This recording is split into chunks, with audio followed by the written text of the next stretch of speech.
Okay, so here we are. My name is Anita Rios, and I'm one of the co-chairs of the Green Party of the United States for the next couple days, and I will be completing my term in office. And I'm here to welcome you to this presentation by the Ohio Green Party. And what we're going to be talking about is nuclear power and how, particularly here in Ohio, but we think that this model is going to extend nationwide, how the nuclear industry has created a corrupt relationship with state legislatures in order to keep generating income for a dying industry. So with that, I'm going to introduce the panelists. Each panelist will speak, and then we will open up for questions. We ask that everybody remain muted until our panelists are done with their presentations, and then I will open up the floor for questions. Thank you to all of you for joining us today. So our panelists are Daryl Davis, who's a longtime member and one of the founders of the Green Party of Ohio, as is Terry Lodge, who is one of the first Greens that I've met. And I will share something with y'all that I've known Terry since I was a teenager. And he's somebody that I've looked up to and admired for many, many years, longer than he or I would like to admit. He's a longtime environmental lawyer, and he's done a lot of work with trying to push back on nuclear power.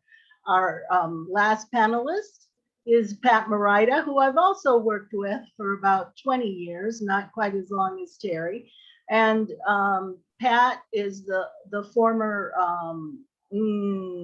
head of the anti-nuke section of the Sierra Club here in Ohio, and she has also done a lot of work to try and keep an eye on what those folks are doing and push back wherever she can. So these folks have done a lot of work for a long time, and they have a lot of information to share with you. So with that, I am going to ask our panelists, because I don't remember, who is going first? Pat. I think it's Pat. I think Pat said she wanted to go last. Oh, okay. I think Daryl goes first and maybe me second. Okay, are you good to go, Daryl? Okay, I'm ready. Okay. I'm glad we've got a nice little group here. You know, I always say, why nuclear? Why anti-nuclear? Because besides the waste, the expense, the danger, it's authoritarian and a threat to citizens' self-determination, which is the point of living in a democracy. And it is probably the best excuse for martial law. The anti-nuclear pro-peace effort was central to the early European Green Party, particularly the German Greens. For some reason, the early development of the US Green Party was not centered on opposition to nuclear power and weapons, although we do have a nuclear issues section of the platform. The nuclear industry is forcing the wares on the gullible members of the right-leaning federal and state governments, and we should be focused on opposing this influence. The nuclear issues section of the Green Party platform needs to be updated, especially item number 11, which needs to include so-called advanced nuclear reactors and specifically small modular reactors, AKA molten salt reactors. During the early days of the Ohio Green Party, the governor announced that Ohio would host the Midwest Compact Low-Level Radioactive Waste Dump. It was defeated, and in a lot less time than we predicted. We certainly didn't do it alone, but we joined anti-nuke activists and organizations from around the state and around the country, people who have become valuable allies in our work. And it proves that when we focus effectively, we can win. Green Party activists in the Toledo area have been dealing with safety issues at Davis-Besse for decades, including the astounding failure of First Energy in 2002 to acknowledge and remediate a football-sized hole in the reactor pressure vessel head. Of the top 5 most serious incidents in the US, Davis-Besse provided 2. The Toledo Green Party joined the statewide opposition to HB 6, now infamous as the largest bribery racketeering case in Ohio history. And today or yesterday, I can't remember which, is the anniversary of the Justice Department coming down on them. Even after indictments brought by the US Department of Justice, the Ohio House of Representatives stalled on removing the guilty Speaker of Householder and still has failed to fully repeal HB 6, allowing some of the worst elements of that bill to remain. Thus, the Ohio Green Party State Committee decided to revive the Anti-Nuclear Organizing Committee. We started by tracking the legislative efforts in the Ohio State House, identifying sponsors of bills, and keeping the state committee informed of developments. We issued statements on behalf of the state party against the various rotten bills that were being passed in response to the failure of their beloved nuclear bailout. We joined the statewide network of anti-nuclear organizations, the Ohio Nuclear Free Network, which also includes expert activists, scientists, and dedicated national organizations such as NEARS, Beyond Nuclear, and many others. There's a lot of preventative work to be done, and we have to get ahead of the major push. And I don't know if we're going to be ahead of it. They've already announced they want 300 of these small modular reactors across the United States. Just think of it. Here's what we have to do. And I should say that the Ohio Anti-Nuclear Organizing Committee has not accomplished all of these things, so I'm not bragging. We need to prepare. Get to know your state representatives and senators, provide contact information, email addresses, phone numbers, names of their aides, constitution of their districts, and key constituents to your members. Make sure your members know their districts and their representatives and senators, and help them to stay in touch with those elected officials, because when you need them, they shouldn't have to wonder who you are. Track the legislative committees involved with energy and public utilities. They're bound to be working on some version of the advanced nuclear reactors. Study those bills and create some materials, fact sheets, flyers, press releases, and op-ed pieces. Write letters to your state reps and senators on the committees that deal with energy and utilities. These can be organizational letters or individual letters, and don't forget the rest of the delegation. They may not have a clear idea of the consequences of their vote and depend on the recommendation of the committees in charge of hearing the arguments of proponents, opponents, and interested parties. Get to know the most responsive reporters, both print and broadcast. Introduce your group to their editorial boards. Provide them with materials. Other people do, and some of them are promoting nukes. Cultivate your local council members or your township trustees. They might be courted by the nuclear industry. In Cleveland, the city council voted to allow First Energy to put its name on our football stadium, a city-owned facility that taxpayers support and that is powered by our municipal power company, Cleveland Public Power, not the investor-owned criminal entity. Do your opposition research. Bios of the proposers of bad bills, con artists, report on the Senate, on the sponsors and their personal history. We have been doing this, and it kind of it exposed some shocking developments. It turns out that the sponsor of HB 434 doesn't really know what he's talking about, thinks that we'll be the first, and the rest of the proponents, only 2 of them are actually engineers. The rest are salespeople and partisans.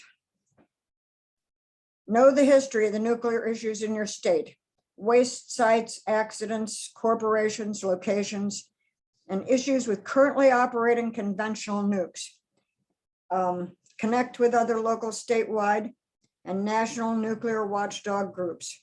In Cuyahoga County, we formed an independent group called Waste Not Alliance. You can find us on Facebook. We invited persons of all political persuasions to join us on that site. Cultivate some groups that might not realize that they need to be anti-nuke, garden clubs, churches, etc., because this is what the enemy does. In Ohio, they stirred up all the people who live in sprawling developments on the fringes of towns and cities. They made sure that those people who have just moved into their homes in the former cornfield became panicked over the possibility of a utility scale wind farm or a solar array near them, and passed a statewide law allowing townships and municipalities to put the site up on a referendum.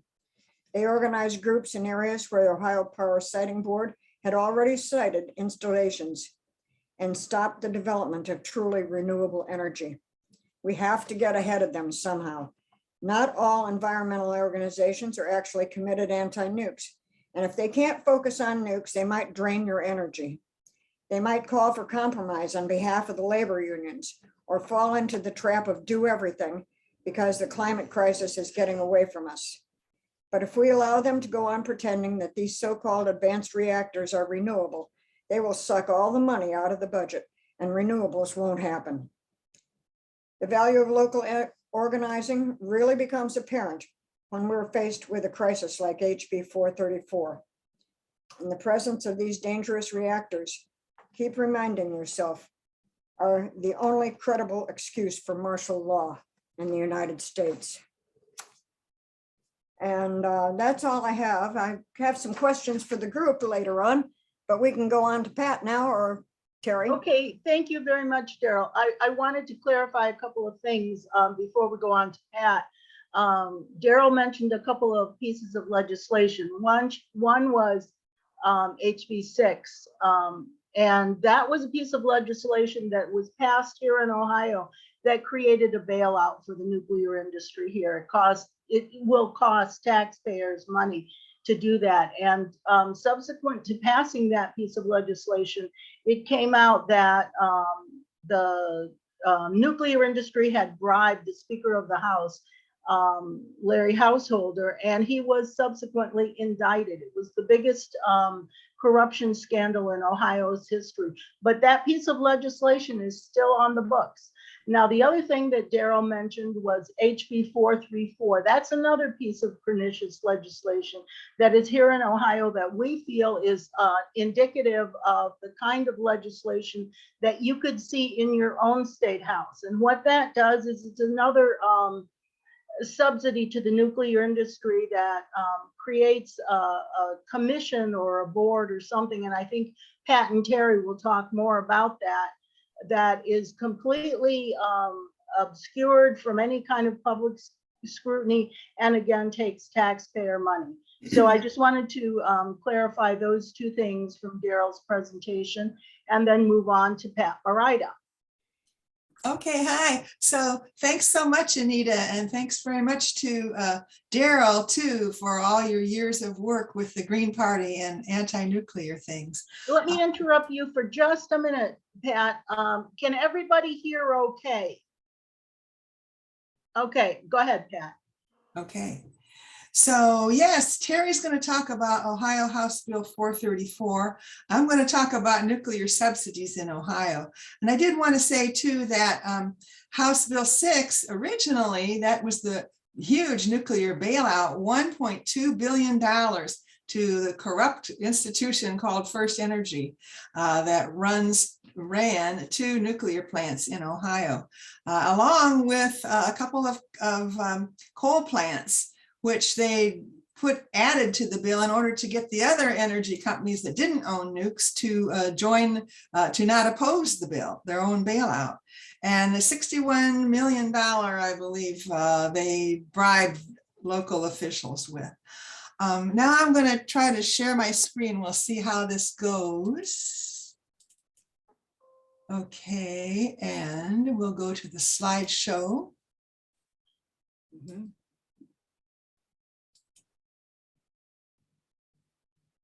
Let's see. Let's try something different here.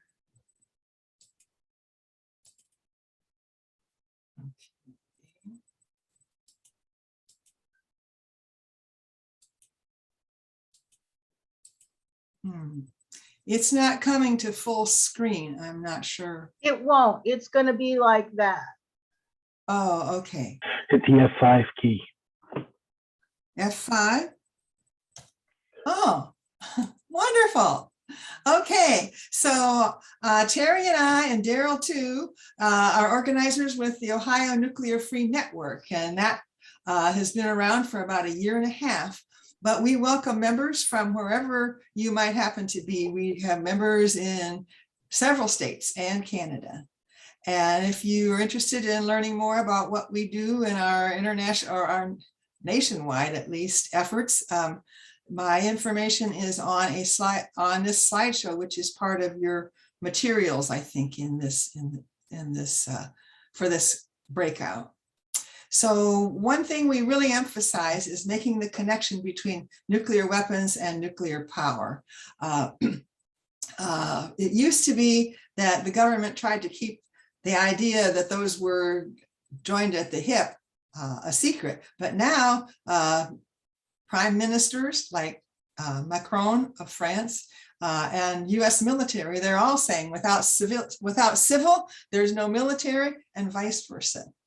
And the funding, technology, the education, the research, the personnel, they all overlap. Of course, the peaceful atom kind of says it all. It gives legitimacy to the industry. And they had to have a front for the military, and it had to be built at all costs. It couldn't be just nuclear just for military. So how do you build a nuclear reactor cheaply? You have to compromise safety. And safety continues to be compromised. We have a long list of Nuclear Regulatory Commission maintenance and safety exemptions that were given to First Energy. That's the company that bribed the politicians. I think there's 30 some of them. The plants themselves are now owned by Energy Harbor, of course, a limited liability corporation. They were once part of First Energy, and they went bankrupt and came out as a limited liability corporation. They now own the reactors in Ohio and a couple nuclear reactors in Pennsylvania. So you've probably all heard, everybody's heard, everybody believes almost that nuclear power produces no carbon and even has 0 emissions. So we're trying to show that just huge amount of carbon that goes into the nuclear cycle. For instance, the front end is how nuclear power gets its fuel. And one thing you never hear about is that from the nuclear industry. There's uranium mining, milling, refining, enrichment, nuclear fuel fabrication, transportation, much more, and it releases radioactivity all through this chain. And we have a flyer on enrichment and fuel fabrication, and another flyer that we're going to have soon on the mining and milling. So the reactors themselves are a huge operation, and they take a lot of carbon. And not only that, you've got to have outside electricity to keep them cool. So diesel generators have to be built and made to provide backup energy, because it's really a dangerous thing if these reactors don't have electricity within maybe a day, or a week, or maybe 2 weeks. The diesel generator run out of fuel, so they really do need outside fuel. The internal chain reaction is the only thing that doesn't produce carbon. And of course, you have the back end, the nuclear waste. That, we say, poses an existential threat. We say it's greater than carbon. Not to mention the rhetorical question of just how much energy it's going to take to isolate this waste for millions of years. So certainly not 0 emissions. Federal support, taxpayer support for nuclear. Well, the military, we pay it all. That includes $1.2 trillion to upgrade nuclear weapons over the next 30 years. And that was started by President Obama, continued through Trump and Biden. Both parties agree on this. Civilian nuclear. Back in 2011, the Union of Concerned Scientists published this report nuclear power still not viable without subsidies. And that report shows how that civilian nuclear is subsidized through all aspects of the industry. And they say even sometimes greater than the value of the electricity that was produced. So there's subsidies to labor and land and mining and milling and refining and enrichment and so forth. There's insurance liability, limiting insurance that limits liability under the Price-Anderson Act. And construction work in progress, that happened a lot in the South, that forces ratepayers to pay before receiving any electricity. And there's all kinds of market competition favoritism that goes on. So here's a sampling of new nuclear funding. The Wall Street will not, won't fund it. So in education, the Department of Energy awarded $5 million to future nuclear scientists and nuclear engineers. And here in Ohio, I'm from Columbus. Our Ohio State University is one of those recipients. Young people aren't really that interested in nuclear technology. They consider it an outdated technology. But we actually do need nuclear engineers and scientists to help us deal with the waste. So it's become a real problem. Keeping the old reactors going, the Department of Energy extended the deadline for application of reactors and their owners' application. There's $6 billion of civil nuclear credit in the recently passed infrastructure bill. And they couldn't get any reactors to apply for it because the rules were too stringent. So they extended the deadline. New reactor subsidies go to TerraPower, that's Bill Gates, and X Energy in Maryland, $80 million each. Bill does not have enough money, I guess. Then, as far as waste goes, the Department of Energy awarded $36 million to reduce waste from advanced, those are the new nuclear reactors, and those are yet unbuilt, but they have a award to reduce waste. New uranium enrichment in Ohio, we have a lot of subsidies. So the first one at the Portsmouth nuclear site, and that is shown on the map with the red arrow in southern Ohio. This enrichment increases the amount of fissionable isotope in the uranium. In 2019, the DOE gave $115 million, a no-bid contract to Centrus to make high assay, low enriched uranium. And this is weapons usable. And this is also for those yet unbuilt new reactors. And we have made a flyer on that about how that could really contribute to nuclear weapons, not only in Ohio and the US, but in worldwide. There's just an awful lot of technology that the secrets for it get out, especially when the United States is wants to give this HALEU technology and has given it to some other countries, even though we don't make it in the US yet. So our network and Beyond Nuclear, we're seeking a review of yet another subsidy, which the Nuclear Regulatory Commission allowed Centrus to not do an environmental impact statement on this. They just did an assessment. So we're trying to force them to make that EIS. A second subsidy in Ohio is for depleted uranium, again, subsidized by skipping the required environmental impact statement. And we have a flyer about this. Depleted uranium is a waste product from enrichment. And now they're saying, well, we don't want it to be waste. We can use it for weapons and drop it in other countries.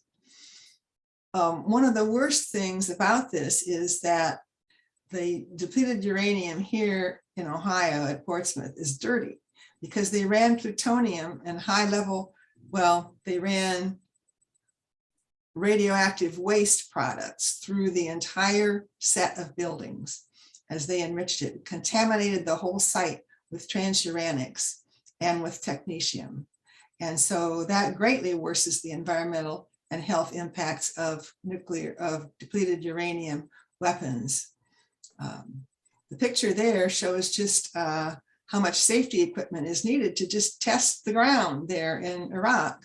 That's being done by the United Nations. So all kinds of health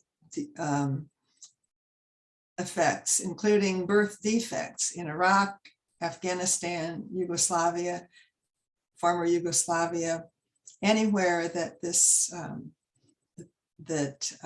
these depleted uranium munitions have been used. They're also in Ohio, they're subsidizing a new reactor at the Portsmouth site. There's an aerial view of the site before demolition of the buildings is starting to occur. Those buildings covered 100 acres under roof. So the Department of Energy has awarded a $5 million grant to support an advanced reactor project there. We'll see how that goes. They don't have to show anything for their money. We hope they don't. Another subsidy in Ohio is at the Davis-Besse nuclear site. And Ohio has 2 nuclear power plants. They're both located on Lake Erie, which is a source of drinking water for millions of people.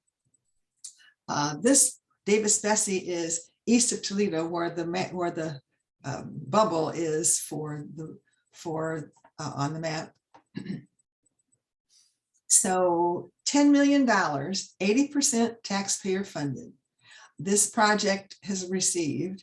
It will research hydrogen production at Davis-Besse. And I don't know how much y'all know about hydrogen, but it's not an energy source. It's a way of storing energy. It simply creates a use for nuclear power and natural gas because they just strip the hydrogen off of natural gas, or they use the waste heat from industries that we don't want to subsidize, nuclear or other. We don't want to keep them going. Hydrogen is only efficient when it's used small and it's local, and even the very efficient fuel cells need to be small and local. So we're saying that do not buy into hydrogen hubs and pipelines, and they're calling it green hydrogen, and at large scale it is anything but green, and it is not using, it is not environmentally friendly. You can see we have a flyer on hydrogen at Davis-Besse. So now another way that taxpayers pay is cleanup of facilities, which in this case we really need to have happen. So down at Portsmouth, at that nuclear site in Southern Ohio, they enriched uranium for nuclear bombs and nuclear power, was closed about 20 years ago. They're building an on-site disposal facility yes, you can see the few times they ever covered any small portion of it, you can see just how well that covering is doing as you see the flapping in the wind. High-level radioactive waste, as I mentioned before, was run through all the process buildings. So as they clean this up, a lot of this is getting dispersed somewhere. The facility is above rock that's cracked and permeable, and that rock lies between the facility and the Taze River Aquifer, a very large aquifer.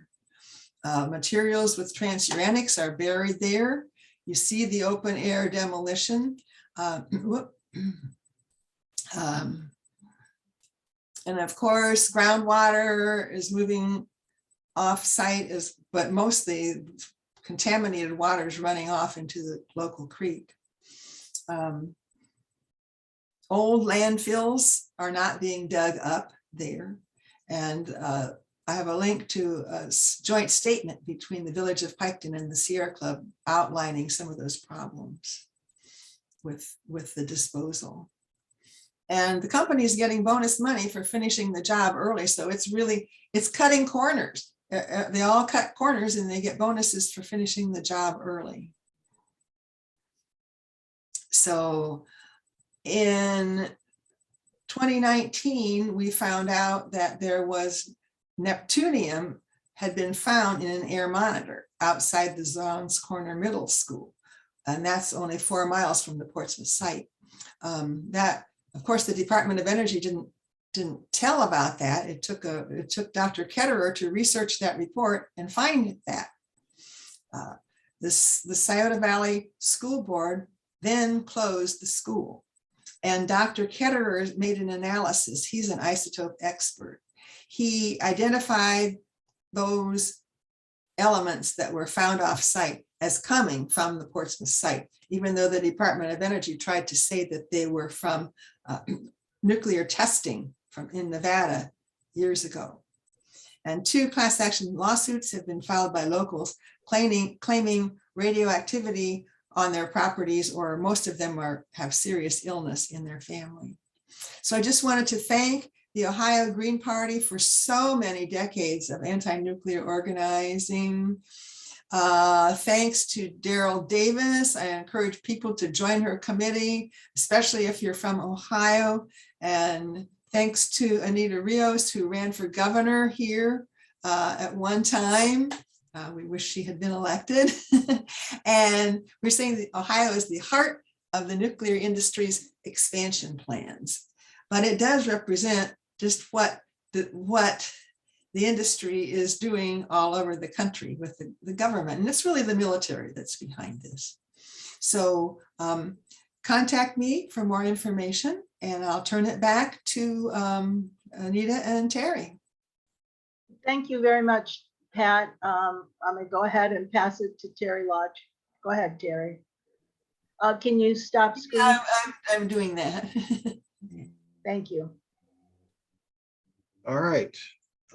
First of all, thank you everyone for taking the time on a Friday afternoon at the end of a busy summer week to listen to us talk about this topic. My particular piece of this is to talk about House Bill 434. You've heard a lot about the bailout for First Energy. I'm going to tell you about the latest bail-in, and it is important for you to understand some of the critical details, because we believe that this is a model that is going to be replicated if it is successfully passed into law in Ohio. It will be repeated in other states. What we're talking about with House Bill 434 is the creation of what is called the Ohio Nuclear Development Authority, which would be, interestingly, not a governmental agency, not exactly. It would be a private nonprofit corporation, would be housed in a nonprofit company, in effect, created by the Ohio General Assembly some years ago, called Jobs Ohio. It would have some very poorly explained, if you read the legislation, very poorly explained combination of regulatory responsibility as well as cheerleading, Chamber of Commerce types of promotional responsibilities.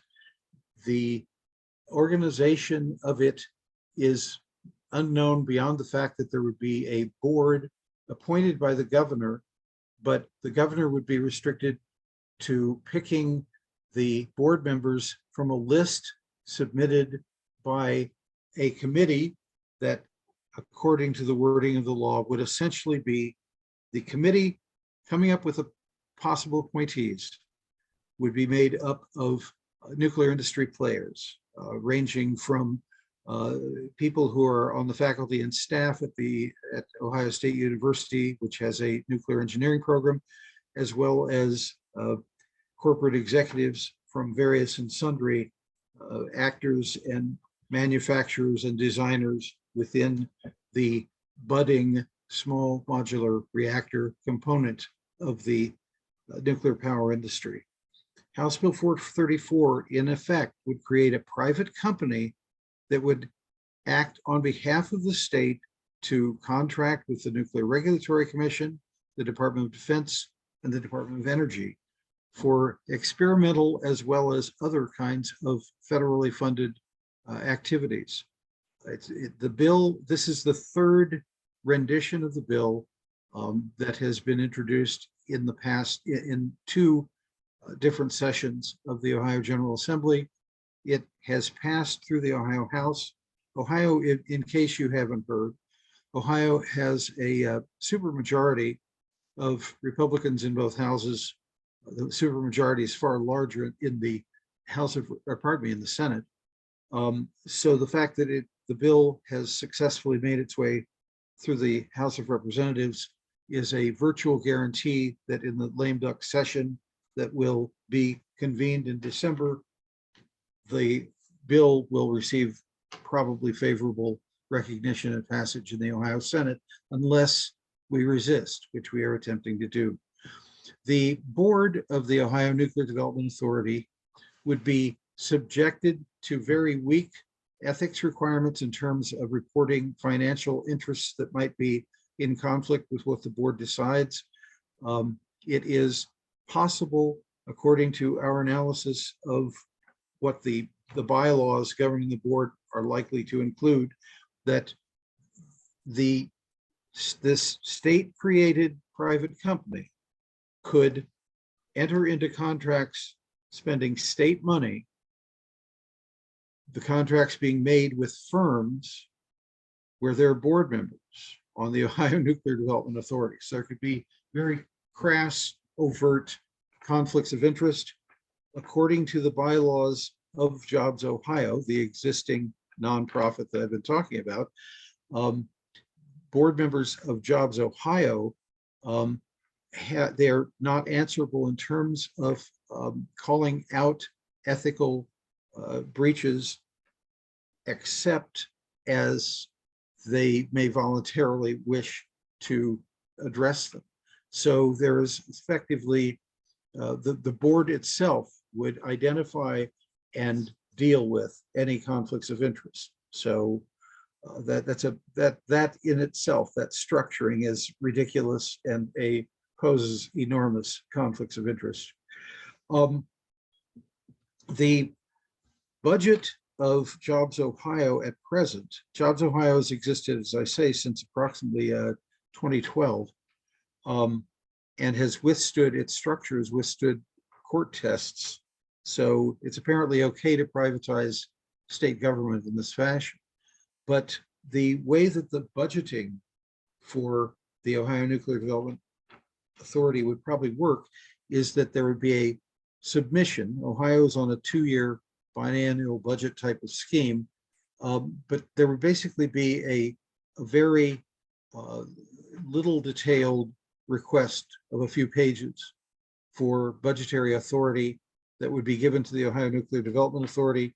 The director of the development department, which is now has been reduced to a tiny cabinet level position and a few secretaries and assistants to the director of development, would oversee the management, I guess, the mechanics of requesting and expending funds. But there would essentially be, other than this every 2-year prospect of the public possibly having a glimpse in advance of what the total budgetary request is, there would be no formalized way for the public to understand what expenditures are being made, because this nonprofit would be beyond the reach of the Ohio Open Records Act, which is the state law equivalent of the Freedom of Information Act.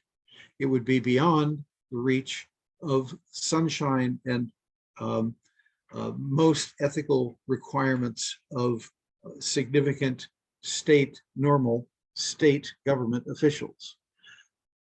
So what we're talking about here, folks, is a largely secret agency. Pat talked about the coming of small modular reactors. They're the hottest, trendiest, trough slopping potential in the nuclear industry. This is it is another attempt by the industry to create a renaissance so that there would be a next generation of nuclear power reactors. The Department of Defense, as I indicated earlier, would have the state would be contracting in probably semi-secret fashions with these federal agencies, including the Department of Defense. That department is quite interested in developing nuclear reactors that are portable, small and portable enough that they could actually be taken into battlefield or at least theater situations, be used for whatever time electrical power generation might be necessary, and if need be, just left, walked away from, shut down and left, not decommissioned, not rendered harmless, nothing of the sort.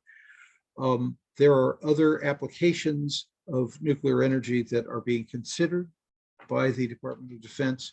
And as Pat indicated, the generation now, the production of high-assay low-enrichment uranium, HALEU, which is a nearly 20% enriched form of nuclear fuel, which is experimentally taking place at Piketon at the DOE installation in Southern Ohio. That is a subsidy to both the domestic as well as defense nuclear reactor sectors, because aircraft carrier, submarine, and other naval uses of nuclear energy to power those ships it requires HALEU as an enriched fuel. You're going to hear, and if you haven't already, you will begin to hear and continue to hear a lot of lies from the small modular reactor industry.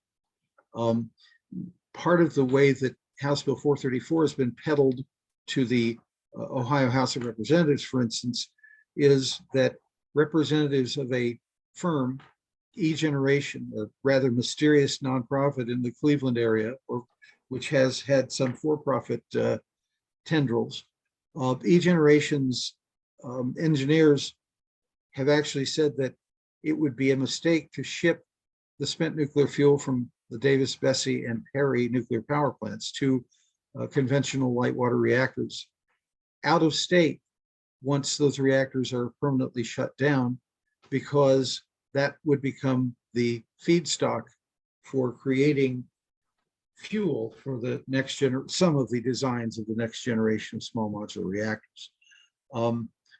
So we're talking about handling, shipping around, and increasing the possibilities for theft, for trafficking, if you will, in nuclear waste, and ultimately separation of some components of nuclear waste, such as plutonium, as well as some particularly dangerous uranium isotopes, which could become material for either dirty bombs, dirty nuclear bombs, or be used in actual thermonuclear weapons.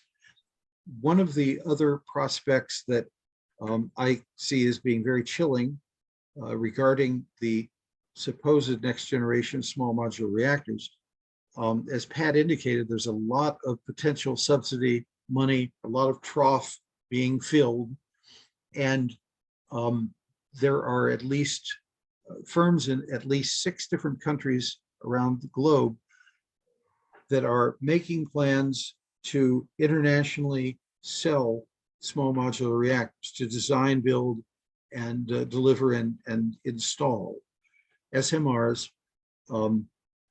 Saudi Arabia presently has 2 that are in excess of 98% completed, and the Fresh Prince of Saudi has not yet negotiated any kind of agreement under the Nuclear Non-Proliferation Treaty that would mandatorily provide some type of international monitoring and supervision of what happens with the nuclear fuel that would go into and come out of as spent fuel from those reactors.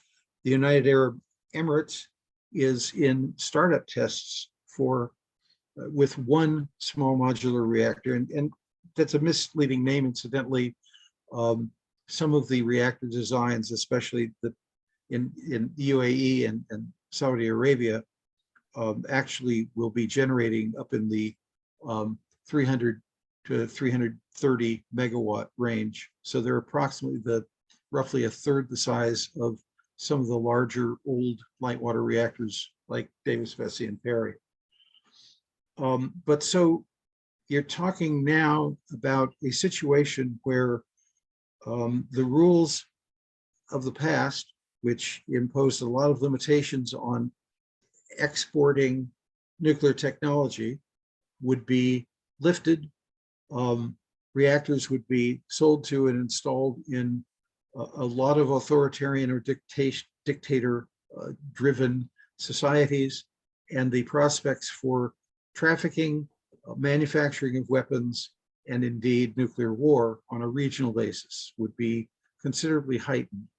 One of the things that people don't know, and I'll shut up after this final story, is that when Michael Flynn was National Security Advisor briefly for a couple of weeks to President Trump, he was at the same time a highly compensated lobbyist and was actually using some of his time, according to a congressional investigation, lobbying President Trump to sign an executive order that would bypass the requirements of the Atomic Energy Act, which are pretty weak, but the requirements required some type of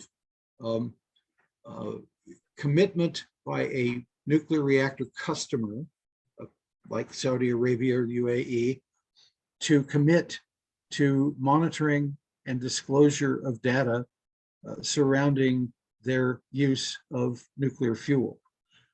Basically, Michael Flynn was lobbying on behalf of 8 different corporations in the United States that want to design and manufacture, deliver small modular reactors. So he was using his private capacity as a lobbyist to try to get the President of the United States to simply issue an order that in an attempt to override a congressional, a long established legal requirement that Congress be included and have to vote before an export of technology for a nuclear power plant can be completed.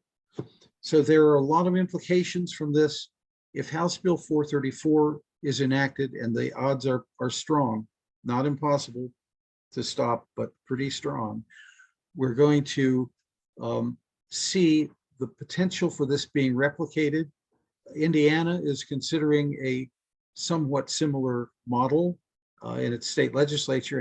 And in fact, aren't they in, Sarah, aren't they in session this week to further? They'll be going into special session this week, but nuclear energy is not on the docket. Well, not that you know of, but there can be special sessions convened when there are emergencies and corporations might have to slow down their profiteering. Anyway, that's I all I did have. alert some of my colleagues in Indiana already about 434. Wonderful. Very good. Okay, Anyway, so thank you. thank you, Terry, and thank you to Daryl and to Pat. And so at this point, we will open up for questions. You can raise your hand or you can just say stack and I will call on you. Gloria? Thanks, Nita. Hi, everyone. Thank you. This is a lot of information, so I'm glad it's recorded and the PowerPoint's available because it's a lot to absorb. And so I really thank you for all the work you've been doing for a long period. And I didn't really know that about kind of Ohio being in this kind of the seat of the expansion of nuclear, but I think what it emphasizes for all of us, especially our Green Party candidates or the other work that we're doing, is to constantly talk about public ownership, democratically controlled energy, right?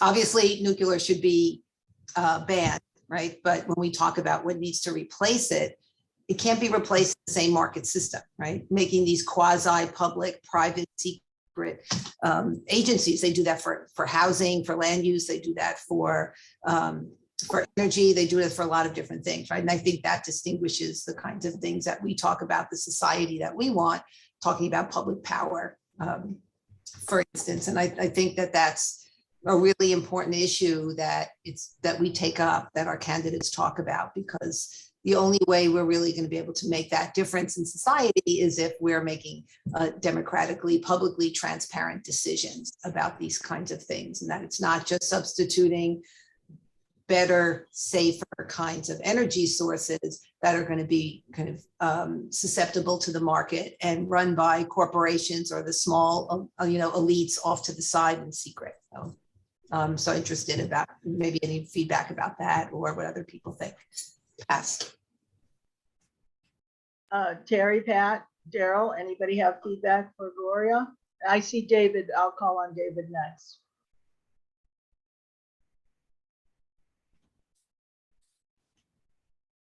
I think, as I was saying, I think that a problem is going to, the problem is that right now there's going to be a great deal, or at least there has been a lot of talk.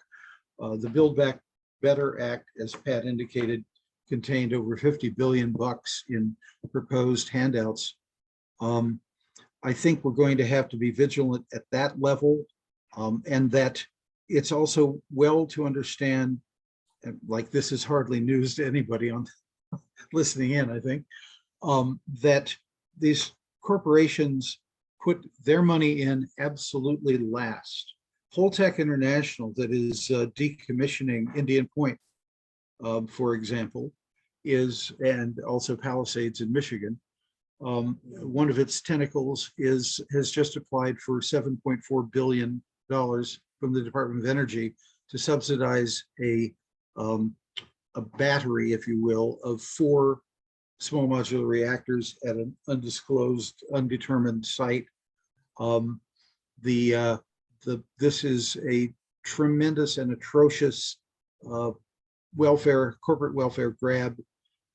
We're going to have to be quite vigilant from the federal down to and including the state governmental levels. The thought, I'm certain, I've been an anti-nuclear litigator since the 1970s, and the thought of a secret state agency entering into agreements with federal agencies, I am sure that the NRC is absolutely salivating, and the DOE, at the prospects of having an extra layer of secrecy over the arrangements that they enter into that are ostensibly to develop this not very new and in fact not very safe power source. It's just astonishing, but this is the kind of stuff that goes on. And of course, it's always peddled as the jobs and, high tech and 21st century and all of those typical usual themes.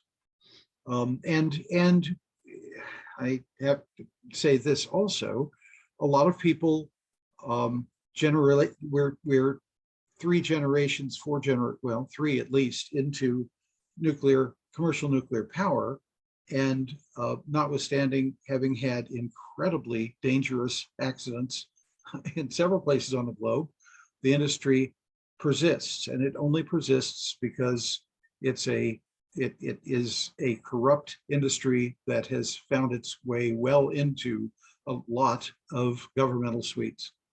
And these are the kinds of things that happen when citizens simply accept that all technology is some sort of a forward advancement, when in fact it isn't. And it's certainly not when we're talking about the end of the world. Thank you, Terry. David Doonan? Yeah, I'm curious about how the Department of Energy was able to award that no bid contract. You mentioned earlier, it sounded like it was for construction of the physical facility. Here in New York, under general municipal law, municipalities are allowed to award no bid contracts, but only for professional services, such as an architect or an engineering firm to design something. Anything that goes out to actually have something physically built has to go out for bids. So I'm just curious how the Department of Energy is able to do that. Over. And does anybody want to answer that question? I think Terry can do that but as a lawyer. He's muted though. You don't need a lawyer to answer every question.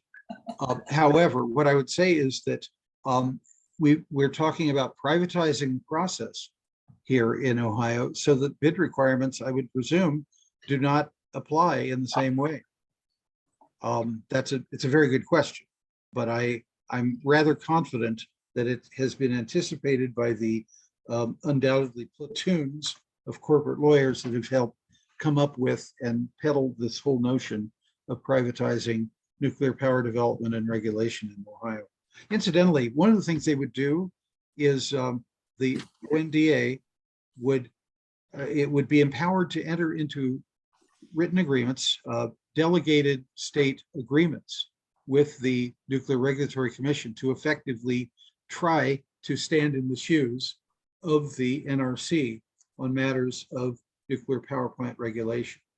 And all this from the same agency that would be charged with, and it's not an agency, the same corporation that would be charged with promoting SMRs in the first place.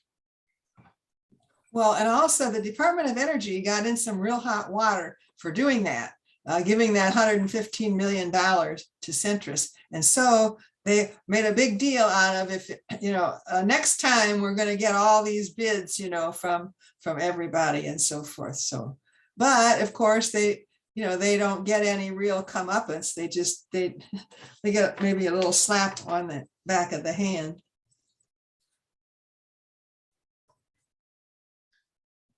Thank you. Any other questions from folks?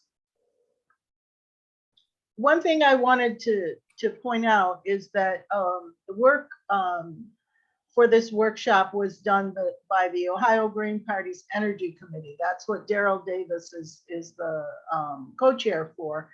And we have been trying to bring some of these issues to the general public, because that's where it has to go if we're going to stop it. So we have done a couple of things. Daryl mentioned a lot of things that folks need to do, but we also had a very small demonstration. Now, the demonstration was not well attended, but it did get some press. And for some people in Ohio, they had never heard about 434. They had there's pretty much a media blackout about these things. They don't really talk about it. And so I think it was successful that we had our little demonstration, because we did manage to get some press about it. So this is an ongoing struggle. And I also wanted to point out that the National Green Party has an Eco Action Committee. And I know Maureen is here from that committee. I don't see anybody else that I readily recognize from that committee, but they are doing a lot of really great work too. And those are places where maybe we can go and discuss these issues, become knowledgeable about these issues, and develop some strategies for pushing back. So I guess that's all we have. If nobody has any other questions, we can wrap up early. I just want to ask. I'd like to hear a little more from Sarah and Maureen about what they're doing. That we always Sarah? networking with these great people. That's what I was going to say, Pat. Well, here in Indiana, my name is Sarah Dillon. I'm a National Committee delegate from the Indiana Green Party. I usually follow, I always follow the Indiana General Assembly every single year. We had a similar bill last year that went through about small modular nuclear reactors. It was called Senate Bill 271. It got approved. There was a lot of environmental groups, most notably the Citizens Action Coalition here, that was fighting it. I was forwarding the link to 434 to one of their members. His name is Bryce Gustafson. So they'll be Bryce, the Bryce lookout. is well acquainted. Yes. Yes. Yeah. But we're working on a lot of other types of legislation. Right now, the General Assembly, the Indiana General Assembly is out of session, but they'll be going into a special session this coming Monday to address other issues like an abortion ban and some financial relief for taxpayers coming up starting on Monday. And we're going to be fighting that, some of those, but the normal, right now, the regular session doesn't start until January of 2023. So we'll be keeping an eye out on any kind of utilities bills and that kind of fun stuff. Hopefully at the beginning of the next session. Thank you, Sarah. No problem. Maureen, are you able to? Are you able to? Oh, sure. Yeah, Eco Action has been very busy. Dawn Marie Cronin is also doing presenting a workshop, I think at this time, and she's not here. Mark Dunley is presenting a workshop, I think it's tomorrow, but I'm not sure. And Eco Action has been very busy politically, doing things, calling President Biden and things, and working against Build Back Better, which is a horrible plan, and on educating on the harms of plastic pollution, things like that. But I encourage anybody to get involved with Eco Action. If you haven't been involved in your state, I think each state can allow 3 people from their state to Eco Action. So I encourage that. Thank you. Over. Thank you, Maureen. Any other questions? Any other comments from the panelists? Okay, Jim Cushland, go ahead. You know, I wanted to point out that, and I kind of mentioned this earlier in one of the Canada cafes that we had a little earlier today. And obviously this issue that we were talking about here, very specific to the nuclear and a lot of specifics to your and my state, Anita, here, Ohio. And at the same time, throughout a lot of it, and this was even brought up by Terry and the others, that there is a obvious corruption aspect, in all of this, that goes beyond just the obvious horrific environmental aspects and energy aspects of it. And the point I stressed in the candidate cafe was all green candidates that end up on a ballot, doesn't matter what level, the local, state, federal, doesn't matter what level you're on, you will be able to find something specific in your locale that you can run on, say, see, this is the corruption we have to get rid of. And this was a very specific story in this example, but that's half of what I was hearing as I'm listening to all this is yet another example of corruption that needs to be weeded out of the system. And that's why I kind of stress that any candidates out there, local, state, federal, for the Greens, that definitely has to be a plank in your campaign, because you'll be able to find an example in your specific area, and it's a slam dunk issue. Everybody on all sides knows the corruption is rampant throughout our system, and we need to be more forceful about it. And again, this was one specific Ohio example of that. So I don't know, Jim, are you from Ohio? Then I take it. From Ohio, yes. Yes, I am. I'm in Toledo. I tried to run for city council in the at-large spots last year in 21. Didn't make it past the 19-person mammoth primary, the way the city of Toledo has those seats structured. But I intend to probably do it again at some point in the future. Yeah, well, Sarah mentioned Citizen Action that, they do a lot of calling out for that corruption, and they see that they were involved in Indiana as well as in Ohio. They are trying to get Ohio House Bill 6, that was the $1.2 billion First Energy bailout. They're trying to get that reversed. And First Energy, well, the nuclear power part was reversed because they would not have allowed them to compete by Ohio. Oh, yeah. By Ohio law, First Energy could not compete in the auction. Yes. So they asked to COVID and dementia. be not bailed out. Dementia is old. Like when you lose your brain, like you don't, you lose. Yeah, we need somebody to mute, but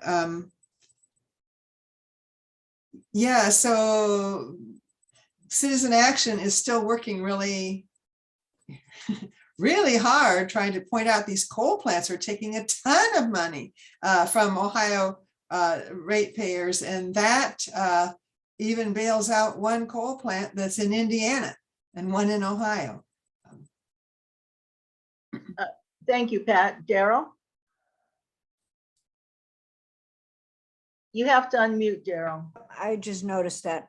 I just put up in the chat the link to the national irradiated sites that Connie Klein provided a few days ago, actually earlier this month. And I found quite a lot of sites in Ohio, but at least three of them were missing. Now, I would hope that everybody else could use this link to find the sites in their state and to kind of research and see what is missing, because several of the worst sites in Ohio were not included in this. And I don't know why. I think whoever compiled it just thought they were too old or had been remediated or something. I don't know. But this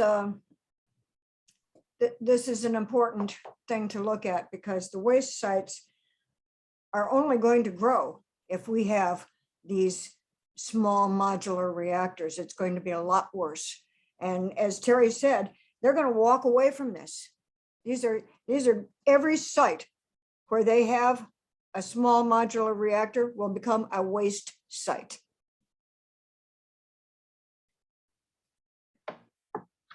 Thank you, Daryl.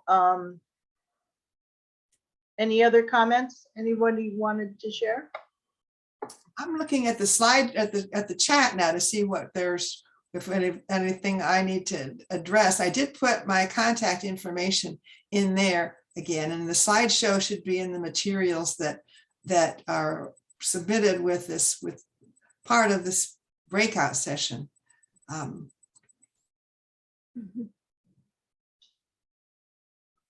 Somebody asked about how we track subsidies.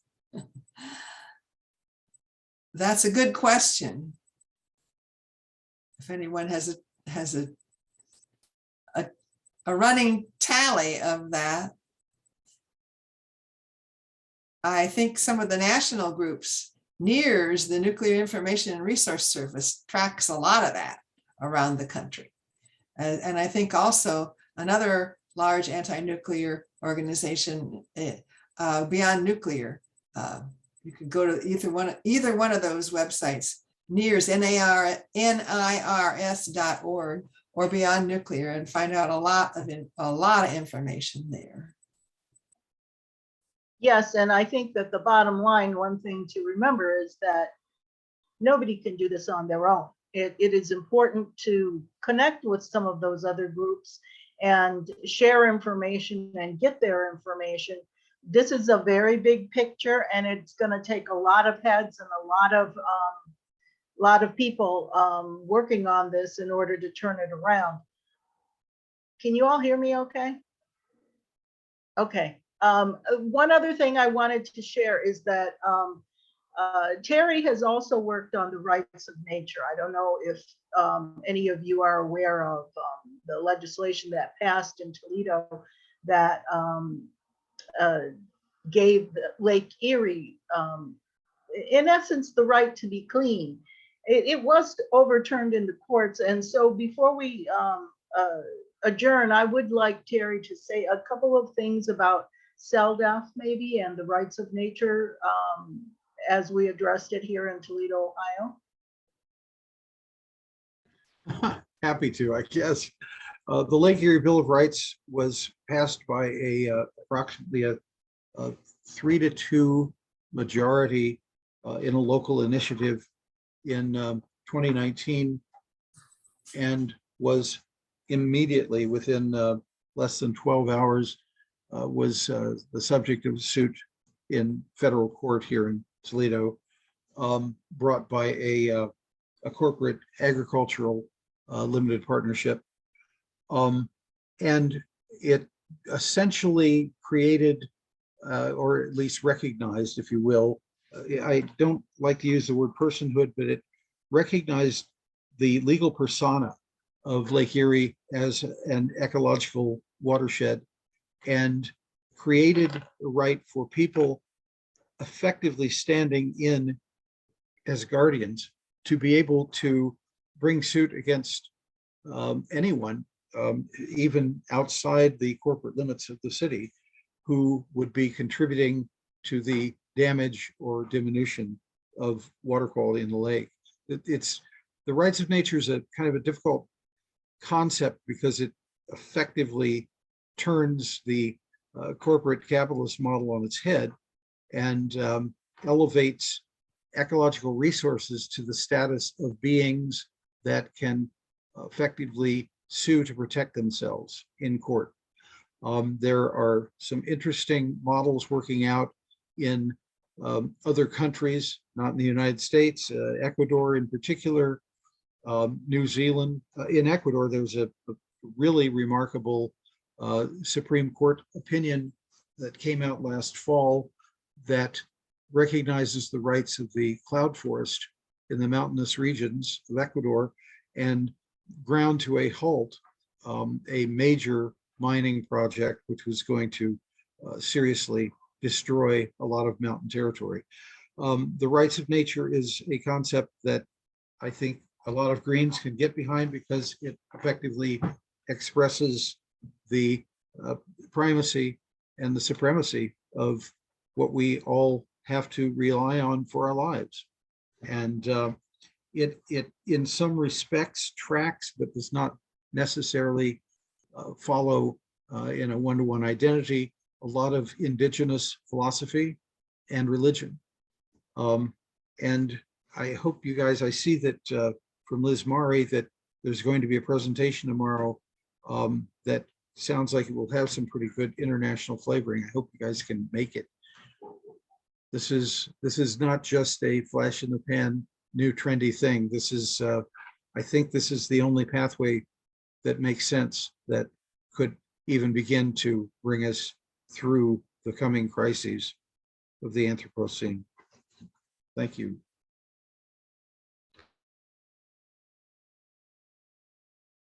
Anita, you're muted. I just caught it. Thank you. Thank you again, Terry. Any last comments? Anything people would like to share about their own environmental efforts? Okay, well, it's good to see everybody.